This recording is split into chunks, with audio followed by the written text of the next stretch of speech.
Welcome to Horror Midnight Thrills. Thank you for stopping by to watch our spine-chilling, heart-pounding, scary videos. Your support means the world to us. If you love thrilling tales and terrifying mysteries, don't forget to subscribe and hit the bell icon.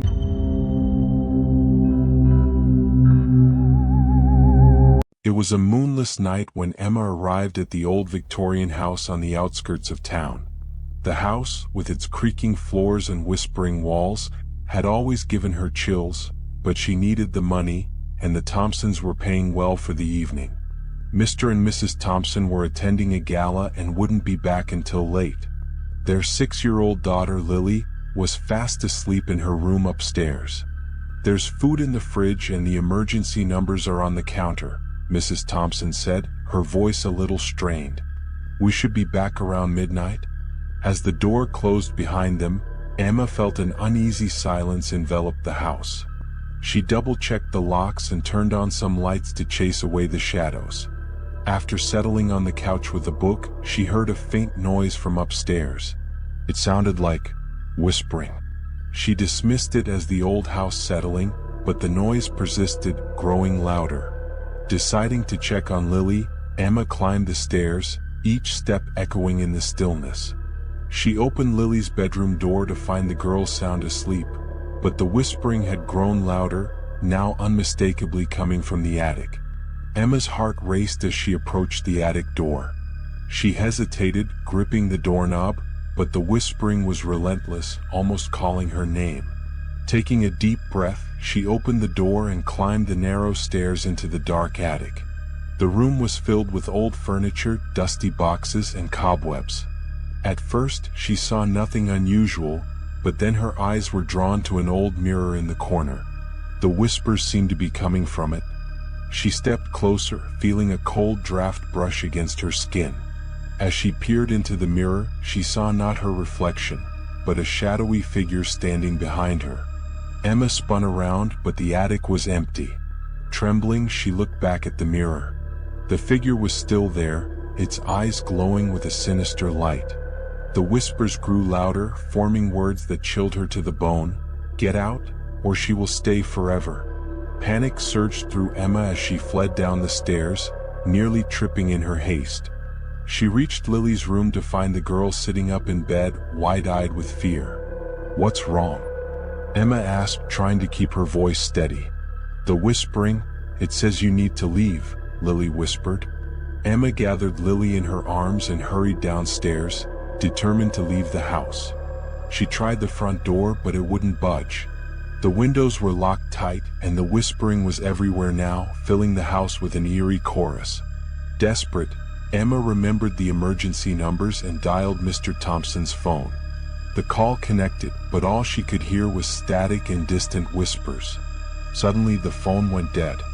Feeling trapped, Emma looked at Lily, who was pale and shaking.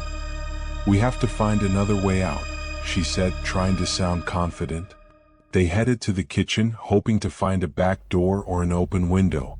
As they entered, the lights flickered, and the whispers turned into anguished screams. The room grew cold, and the shadowy figure from the mirror appeared, blocking their path. "Leave, now," it hissed. Emma grabbed a knife from the counter, ready to defend herself and Lily. But the figure dissolved into smoke, disappearing before her eyes. The screams intensified, and the house seemed to be closing in on them. In a final act of desperation, Emma grabbed Lily and ran to the basement. There she found a small window high on the wall. She managed to open it, pushing Lily through first. Just as she was about to climb out herself, the door to the basement slammed shut, and the whispers turned into a deafening roar. Emma struggled to climb out, feeling invisible hands pulling her back.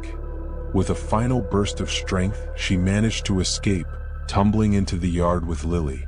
They ran to the nearest neighbor's house, pounding on the door until someone answered. The Thompsons returned to find the house silent, the whispers gone.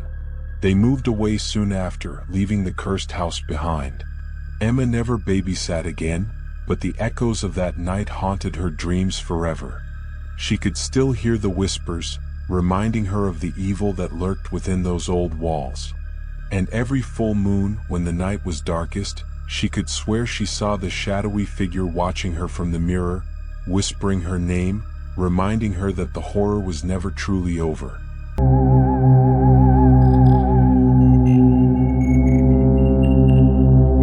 In a small village nestled between ancient hills, there was a garden that no one dared to enter after sunset. The villagers whispered about the eerie happenings, but no one truly believed in the ghostly tales, except for a group of curious children. One moonless night, the children decided to venture into the garden. As they stepped through the rusty gate, a cold breeze sent shivers down their spines. The garden, once vibrant with flowers, now lay in ruins, overgrown with thorny vines and shadowy trees. Suddenly, a faint glow appeared in the distance. The children followed it, their hearts pounding with a mix of fear and excitement. As they approached, they saw ghostly figures of children, their eyes glowing with an otherworldly light. The ghostly children beckoned them to come closer, their voices echoing like whispers in the wind. Despite their fear, the children felt an inexplicable pull towards the ghosts. They played games, laughed, and shared stories with their spectral friends. The night passed in a blur of eerie joy, and as dawn approached, the ghostly children vanished into the mist. The village children returned home, their hearts heavy with the secret they carried. They tried to tell the villagers about their ghostly friends, but no one believed them. The garden remained a place of mystery, where the living and the dead met under the cover of darkness. But soon the children noticed something strange. Each night after they visited the garden, one of their friends would disappear without a trace. Fear began to grip their hearts, but the pull of the garden was too strong to resist. One fateful night, only one child, Emily, remained. She entered the garden, determined to find her missing friends. The ghostly children greeted her with sad, empty eyes. They led her to an ancient tree at the heart of the garden, its branches twisted like skeletal fingers. As Emily reached out to touch the tree, a chilling realization washed over her. The ghosts were not friendly spirits. They were trapped souls, yearning to escape their eternal prison. The tree's roots were entwined with the bones of the missing children, feeding on their life force. Before Emily could react, the ghostly children closed in around her, their faces contorted with sorrow and despair. They whispered a warning, but it was too late. The garden claimed Emily, and her soul joined the others in their eternal torment.